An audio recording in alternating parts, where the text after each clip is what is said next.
Hola, yo soy el profesor Cruñola y hoy vamos a introducirnos en los automatismos eléctricos industriales. En este estudio hemos visto o vamos a ver que coexisten dos tipos de tecnologías principales.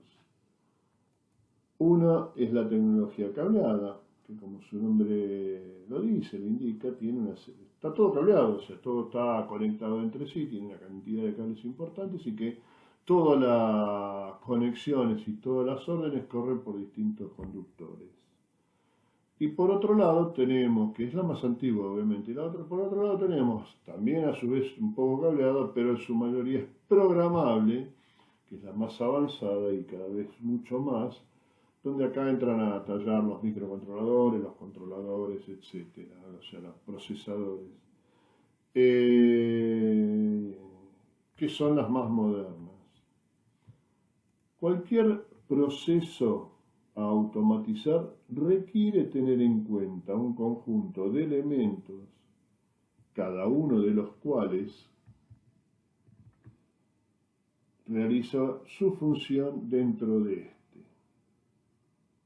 Vamos a tratar en adelante cada uno de estos elementos que aparecen en este gráfico a fin de tener una visión general de las necesidades y posibilidades de la automatización industrial.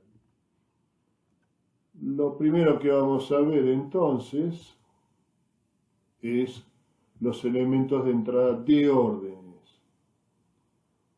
¿Y qué son? Los que permiten al operador ingresar o dar órdenes al sistema. Se clasifican en dos categorías, binarios y numéricos o alfanuméricos. Los elementos binarios son los que nos permiten entrar órdenes del tipo sí, no, verdadero, falso, activado, desactivado, 1, 0, etc. Entre ellos se destaca el pulsador, que es el más empleado en el entorno industrial. Tenemos cómo funciona, pulsa, activamos algún sistema de control, como un relé en este caso, acá está alimentado, se enciende una lámpara, puede activar un motor, etc. Acá tenemos un sistema neumático donde pulsa, deja pasar aire, por lo tanto activa el cilindro y está haciendo, esto vendría a ser en este caso el actuador. Acá tenemos el control, está dentro de la misma válvula donde está incorporado un pulsador mecánico. Pero también podemos, esto destacamos al pulsador, pero también podemos destacar interruptores, conmutadores, etc. Por otro lado, los elementos numéricos permiten la entrada de números que son codificados de distintas formas, como ya veremos. Los más corrientes son los preselectores digitales, como este que estamos viendo, que son elementos, algunos tienen una rueda, originalmente tenían una rueda, ahora son pulsadores internamente, se va pulsando, aparecen los números, cada vez son más avanzados, que se hacen girar a un sentido a otros se hacen mediante unos botones. El valor aparece en la parte frontal del preselector, perdón, que es el que estamos viendo ahora. Acá tenemos algún otro más. Este es mucho más avanzado, fíjense botones y el display. Y en la medida que vamos avanzando, vamos encontrando ya los alfanuméricos, que son mucho más poderosos. Esto ya es muy avanzado, donde tenemos toda la parte de preselección y a su vez un visor, en este caso, del tipo ordenador. Estos elementos alfanuméricos permiten entrar letras, números, a menudo son codificados en código ASCII extendido y por lo general, en la mayoría de los casos, se trata de teclados. Vamos a ver algunos más, en este caso esto ya es muy avanzado. son los que se están utilizando en la actualidad en general, pero los otros no se dejaron de utilizar y se siguen empleando para máquinas chicas o para sistemas de control pequeños. Acá tenemos otra de las avanzadas, ya son prácticamente digitales. Acá tenemos el básico, que por ejemplo usa el famoso logo, que es un microcontrolador, algunos lo llaman relé digital, pero en este caso se tiene que controlar como un PLC, que es básico, tiene formas de dar órdenes y su visor. Esto es lo más básico que hay en preselectores. Obviamente acá ya está incorporado directamente a una pequeña computadora industrial. Muy bien, entonces ahora vamos al segundo elemento, que son los elementos de entrada de información y que se pueden clasificar según el tipo de señal que faciliten o según la magnitud que indiquen. O sea, estamos hablando en lo que normalmente denominamos sensores. Esto se lo conoce como sensores, captadores, etc. Según el tipo de señal podemos distinguir los binarios, los numéricos y los analógicos. Los binarios, como en este caso tenemos acá, los binarios ¿qué hacen? Comparan la magnitud de una referencia, o sea que es el umbral, y la salida corresponde al resultado de comparación, mayor o menor. Un ejemplo podría ser el termostato, que es el que vimos anteriormente. Fíjense, abre, cierra, o sea, está abierto, está cerrado, y nos manda una información que nos dice está abierto, está cerrado o trabaja a determinada temperatura. Bien.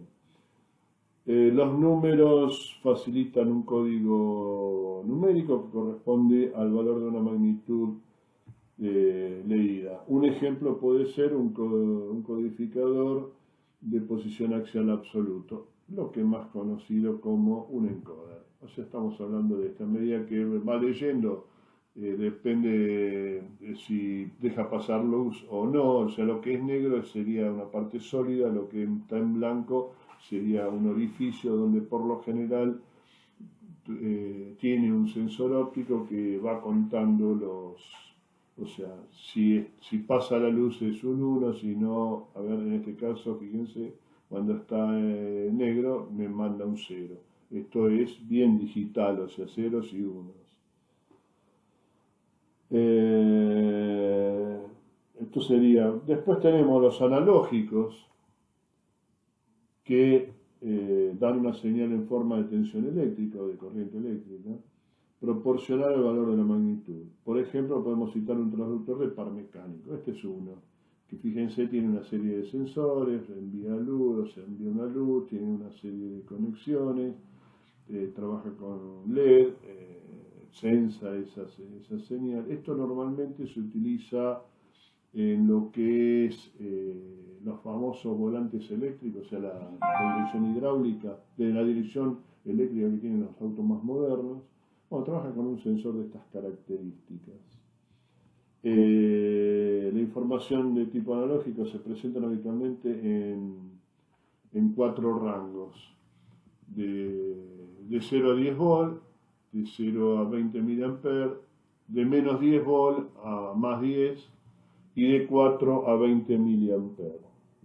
Las señales en corriente de 0 a 20 y 4 a 20 mA tienen la ventaja respecto a los de tensión de no verse afectados por la longitud de los conductores. Bueno, acá aparece la famosa ley de Ohm. Recuerden que habíamos visto que en un circuito la caída de tensión se daba de acuerdo al valor de la resistencia. Cuanto más largo el conductor, mayor resistencia. Si las tensiones son mínimas, las tensiones vuelven a caen, obviamente en el largo del conductor, depende de lo que tenga, le estábamos sumando una resistencia y eso me puede dar una información errónea. Por lo tanto, la corriente no tiene problema y la corriente va a estar constante en esa longitud.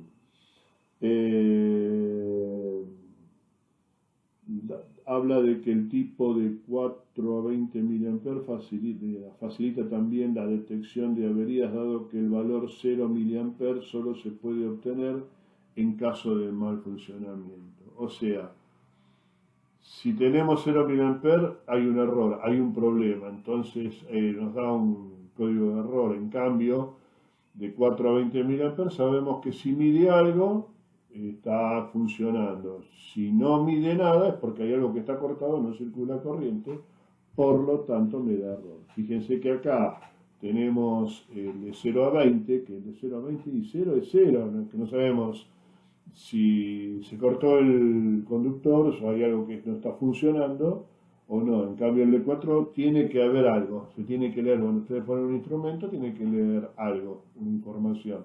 Si esa información es 0, obviamente hay un error.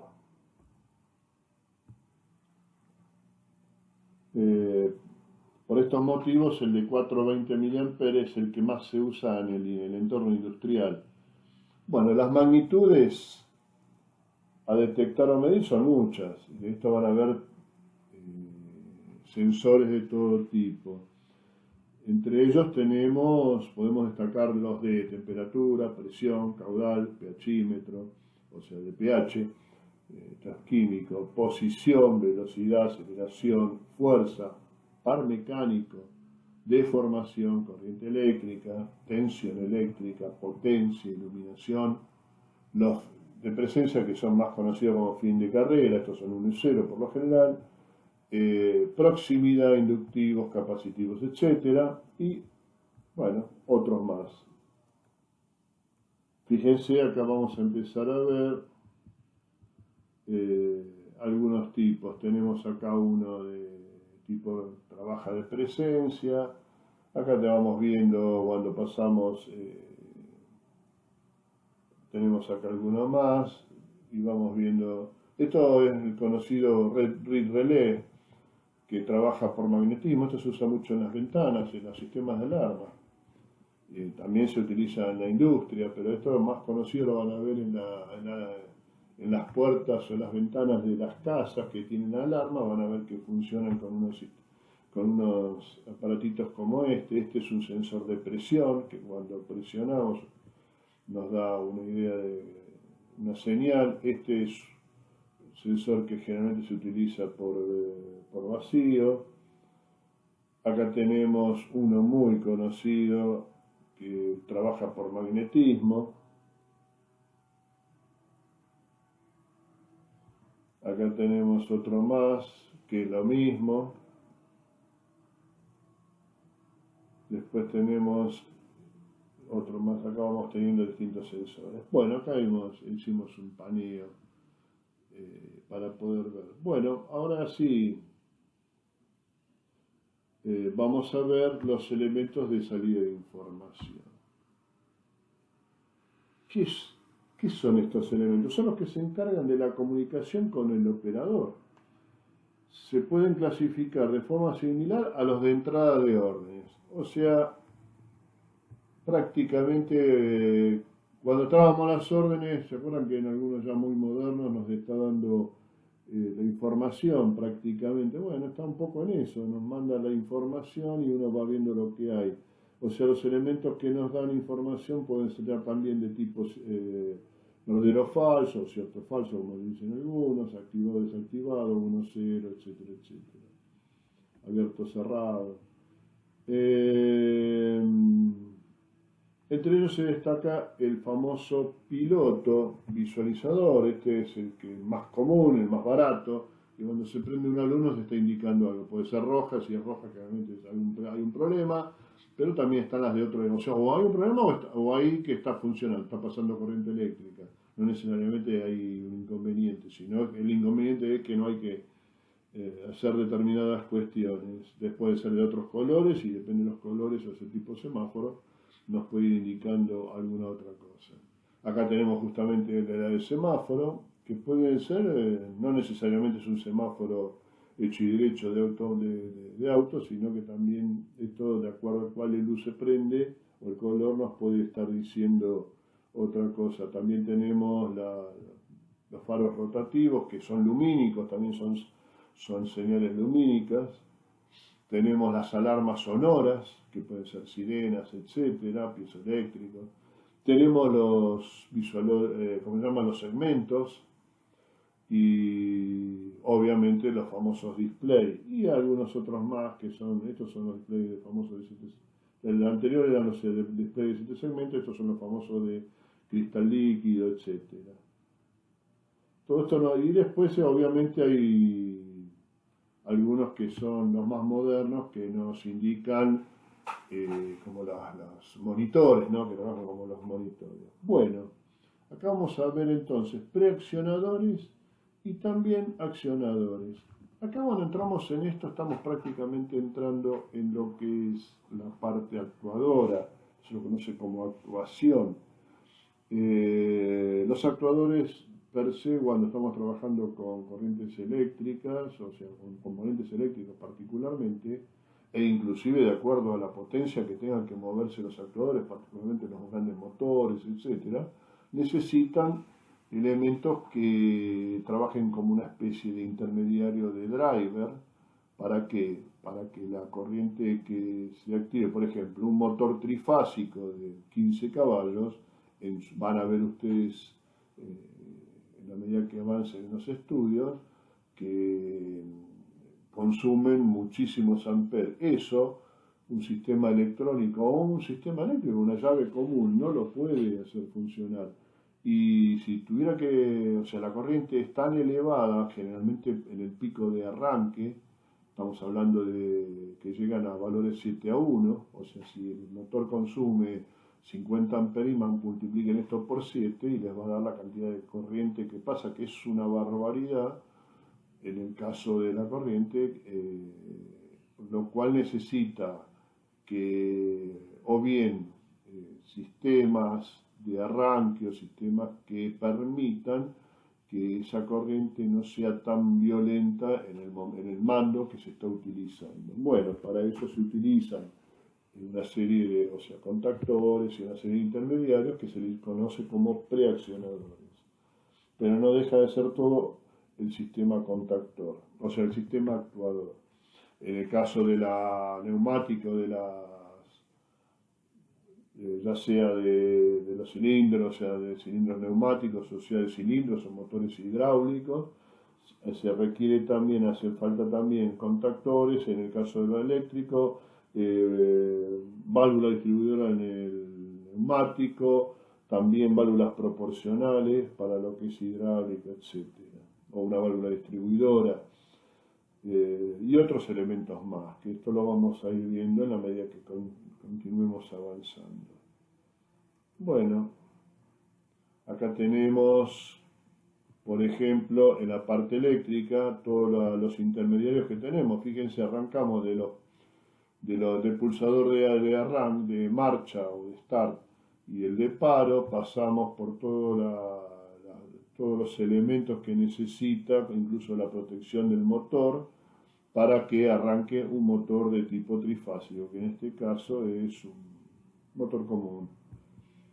Después tenemos el caso de un cilindro neumático de efecto simple. Fíjense, acá no se engañen, el pulsador en la neumática, ustedes lo habrán visto, o si no lo vieron, el pulsador se monta sobre una válvula. Los pulsadores generalmente, salvo que sean electroválvulas, los pulsadores generalmente van directamente a una válvula y son mecánicos, por lo tanto se accionan, está preparada la válvula para que se mueva de una manera o de otra, o deja pasar o no, o en un sentido o en otro, el líquido o el aire, porque estos parecidos funcionan en la parte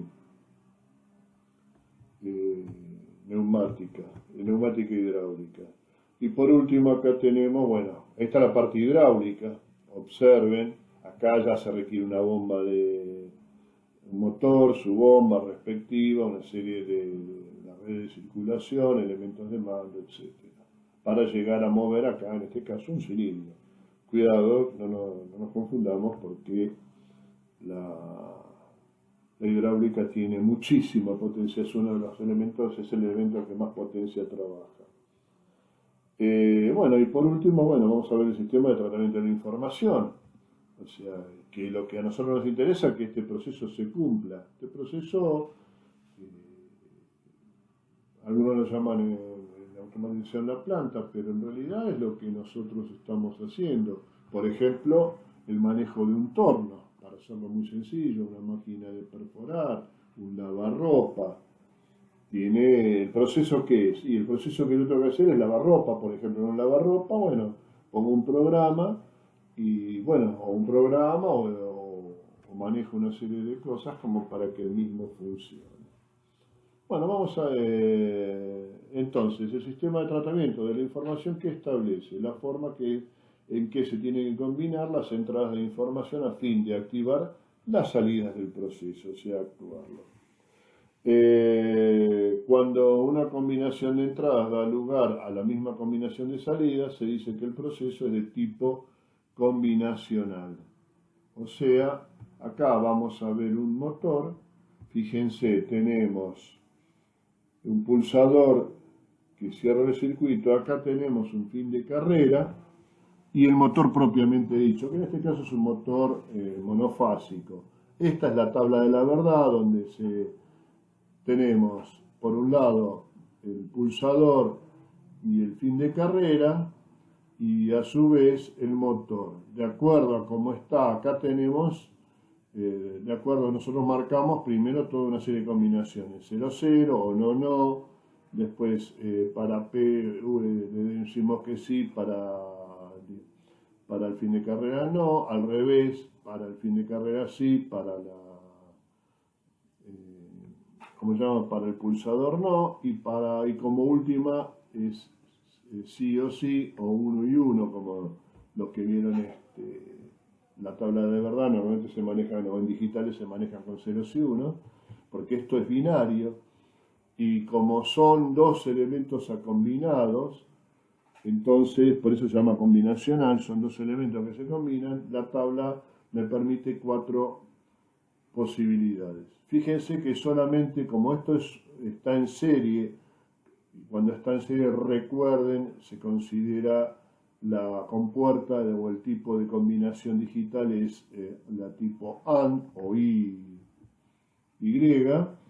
Entonces decimos que para que esto funcione tienen que estar los dos pulsados, en AND, en condición AND o en serie, para que la corriente circule tenemos que tener los dos elementos cerrados.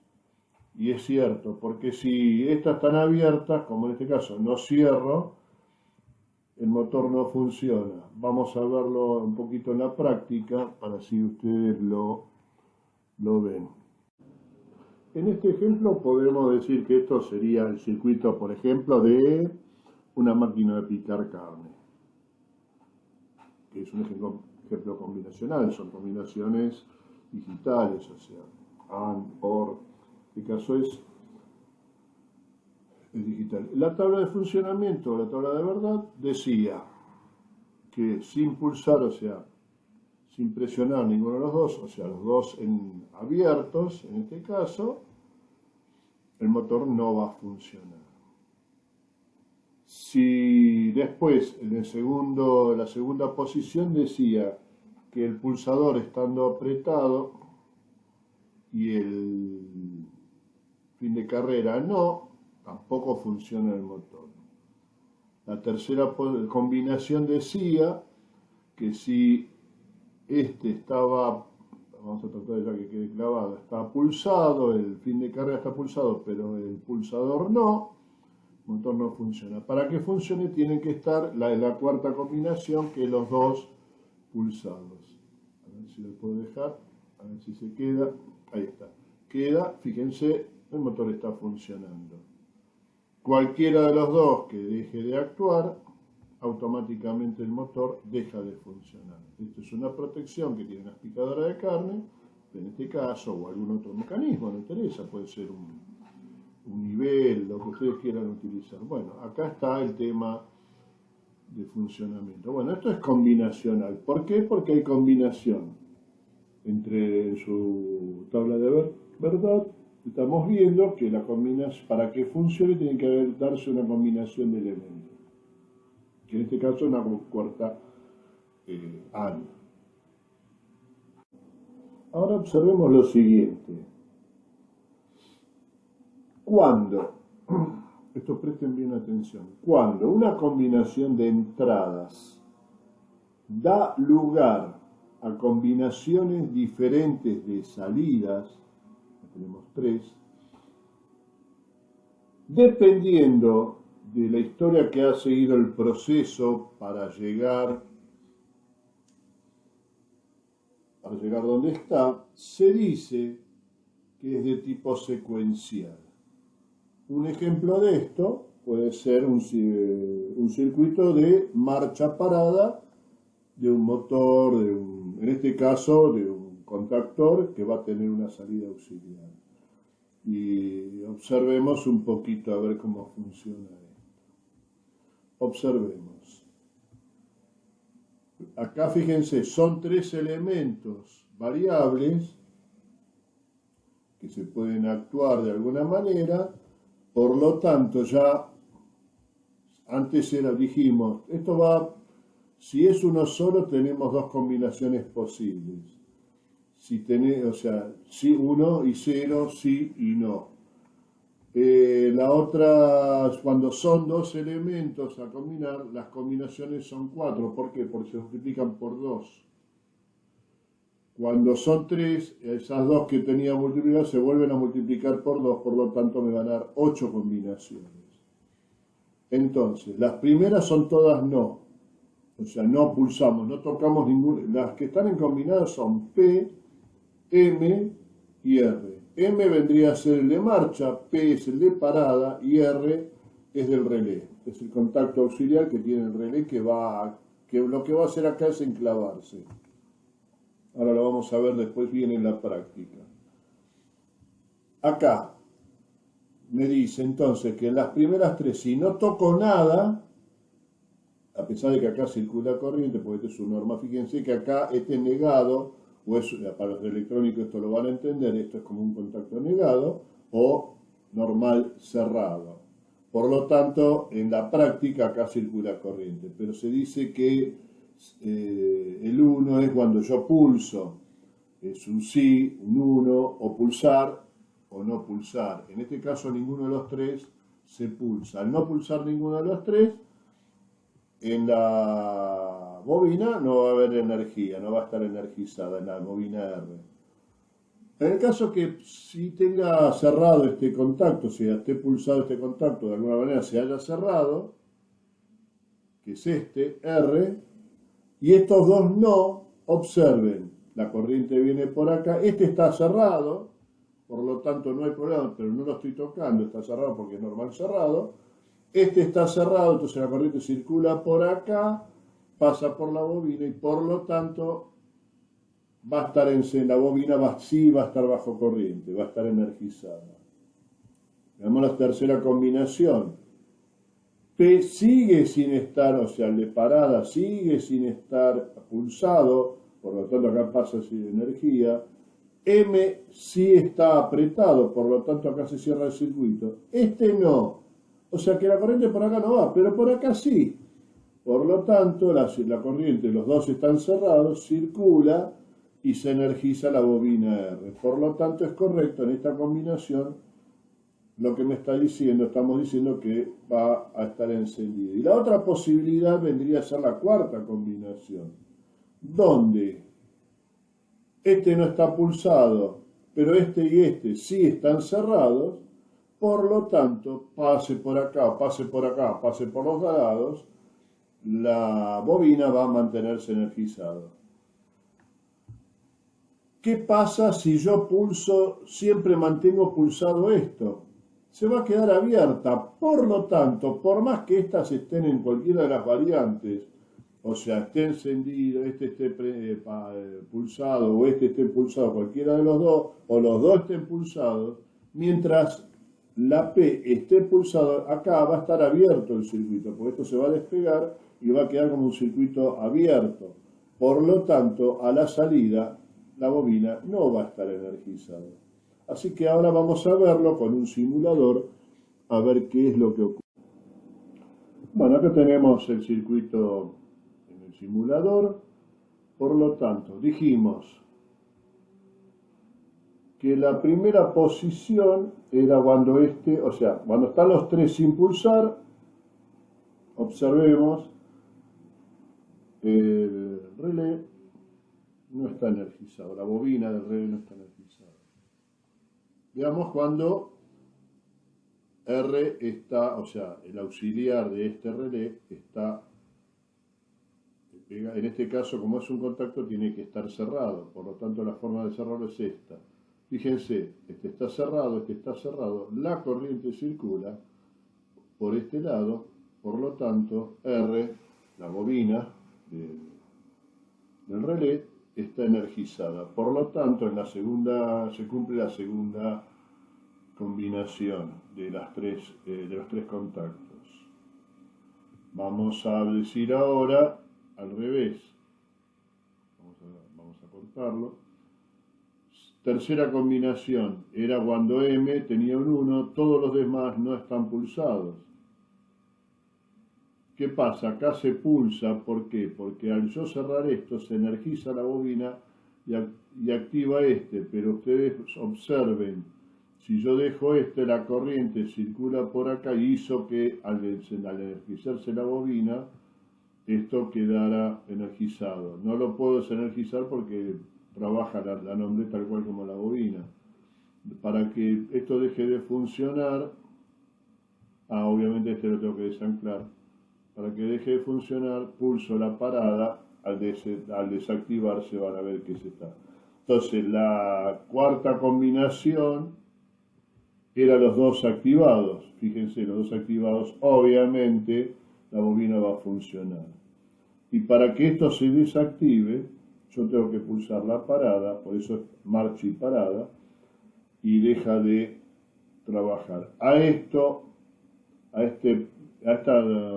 conformación en OR, en este caso, y que es de tipo secuencial porque ¿se acuerdan? Tengo tres resultados de salidas distintos, a eso se le llama secuencial.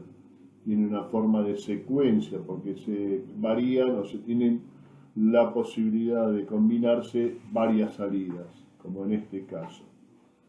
O sea que va a encender si está pulsado, si están estos dos pulsados. Como ya lo vimos. Lo vamos a volver a hacer. Está pulsado, funciona, lo desanclo por medio de la parada. A lo dejo pulsado, olvidémonos que existe la R. Obviamente para que este se active tengo que activar y lo vuelvo a sacar. Cuando estos dos están pulsados también pasa la corriente, obviamente, que es la otra combinación. Perfecto. En la práctica esta no lo puedo hacer, salvo que vaya con el destornillador y lo fuerce. ¿Por qué? Porque se supone que el contacto está blindado. Bien. Entonces, ahora vamos a ver en la práctica esto queda perfecto. Entonces recuerden, este sistema mírenlo bien porque anexado a un circuito de un motor o de algún mecanismo eléctrico van a ver que es un circuito muy básico y es muy común utilizarlo, es lo más común. Esto es parada, siempre va a estar la parada, siempre es un normal cerrado, pulsador normal cerrado, y arranque, start o marcha, que es normalmente un pulsador normalmente abierto. Y siempre se hace con un sistema de enclavamiento que es un contacto auxiliar que tiene el mismo relé o el mismo contactor, después vamos a ver las diferencias de ambos, y que hace que este circuito quede enclavado y que permita, sin necesidad, porque normalmente para poner en marcha un motor no se utilizan llaves, las cuales se quemarían o se quedarían enganchadas, sino lo que se utiliza son generalmente pulsadores, aparte por una seguridad, para que no quede, o sea, para que de alguna manera si hay un accidente al pulsar este botón, no quede trabado. Bien, esto es todo. Nos vemos en la próxima. Muchas gracias.